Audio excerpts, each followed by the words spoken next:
আমরা এখানে সমস্ত শিক্ষক শিক্ষিকা শিক্ষাকর্মী এবং নট কল ফর ভেরিফিকেশন এবং অনশনকারী পক্ষ থেকে আজকে কোচবিহার চলো অভিযানে ডাক দিয়েছিলাম এবং কোচবিহার যেখানে ডিএম অফিস এবং ডিএ অফিসকে আমরা আমাদের দাবিপত্র তুলে দেব।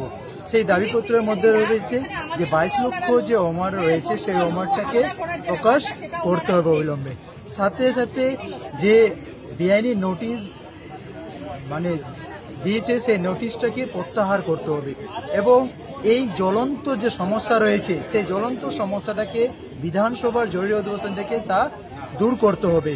সাথে সাথে আরও রয়েছে যে এই যে একটা জ্বলন্ত সমস্যার সৃষ্টি হয়েছে সেই জ্বলন্ত সমস্যার মধ্যে একটা যে ধারাবাহিকতা যে বজায় রাখার রয়েছে শিক্ষক শিক্ষিকাদের ক্ষেত্রে সেই বা শিক্ষাকর্মী, এটা কিন্তু সসম্মানে তাদেরকে বহাল রাখতে হবে এবং যে অযোগ্য শিক্ষক শিক্ষিকা শিক্ষাকর্মী যারা রয়েছে তাদেরকে অবিলম্বে টার্মিনেশন সার্টিফিকেট দিতে হবে। এই দাবিতেই আমরা এই ডিএম অফিসে আমাদের ডেপুটেশন দিচ্ছি।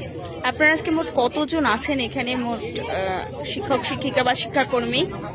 আপনারা দেখতেই পাচ্ছেন যে এখানে আমরা অনেকজনে এখানে ছিল এবং অনেকে এদিকে ছড়িয়ে আছে। সবাই কি কোচবিহার জেলারই? না না, বিভিন্ন জেলা থেকে আগত রয়েছে এবং বেসিক্যালি আজকে আলিপুর কোচবিহার এবং শিলিগুড়িও আছে কিছু। এই আপনার নাম? আমার নাম পঙ্কজ রায়। আমি সালাইডাঙ্গা, আমি মালদা ছেলে থেকে। যারা ছিল মানে এই ওএমআর শিট 22 লক্ষ ওএমআর শিট যদি প্রকাশ হয় তাহলে কিন্তু এখানে আর সরকারের কারোই কোনো পদক্ষেপ নিতে হবে না, কারণ তাহলে অটোমেটিকই আমরা বুঝতে পারবো কারা যোগ্য এবং কারা অযোগ্য।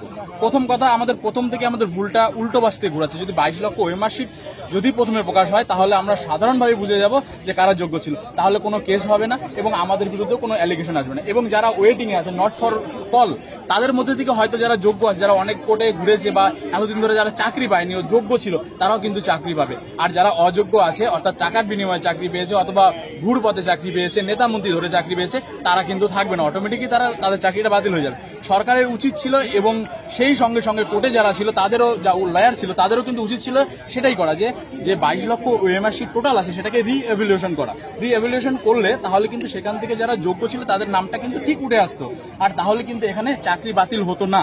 কারণ তাহলে কিন্তু চাকরি বাতিল না হলে এই যে আমরা যে হয়রানি হচ্ছি, সামাজিক হয়রানি, আমাদের লোনের জন্য দেখুন, লোনের জন্য ইএমআই এর জন্য বাড়িতে গিয়ে বসে থাকছে, লোকের কটু কথা শুনতে হচ্ছে, আমরা স্কুল কেন যাচ্ছি না, কোনো সামাজিক অনুষ্ঠানে যোগ দিতে পারছি না, এই যে বিভিন্ন সমস্যাগুলো যে আমরা ফেস করছি সেটা কিন্তু বলার মতো না। এরপরে আরো সবচেয়ে বেশি হলো সাংসারিক, কারণ দেখুন আমাদের 3 মাস ধরে যদি কেউ কন্টিনিউ একটা সার্ভিসে থাকার পর হঠাৎ করে রাত পোয়ালে শুনে গেল বা স্কুল গিয়ে শুনতে পারলো যে আপনার চাকরি নেই, তখন সে কিভাবে সংসার চালাবে? এখানে আমাদের যেহেতু বেতন পাই না, তার জন্য আমাদের বাড়িতে সবারই মোটামুটি বেশিরভাগ বাড়িতে লোক আছে, 4-5 জন লোক রয়েছে, তাদেরকে চালানো, ছোট বাচ্চা রয়েছে তাদের চালানো কিভাবে হবে এদের? এই জন্য আমাদের যে জীবন বর্তমান নরকের মতো অবস্থা হয়ে গেছে এবং বলা যেতে পারে যে আমাদের মৃত্যু মানে লিখিতভাবে অলিখিতভাবে মৃত্যুদণ্ড আমাদের দেওয়া হয়েছে। এটা আমার নাম বিশ্বজিৎ সরকার, যোগ্য শিক্ষাকর্মী। আমি উশালপুকুরি জুনিয়র হাই স্কুল।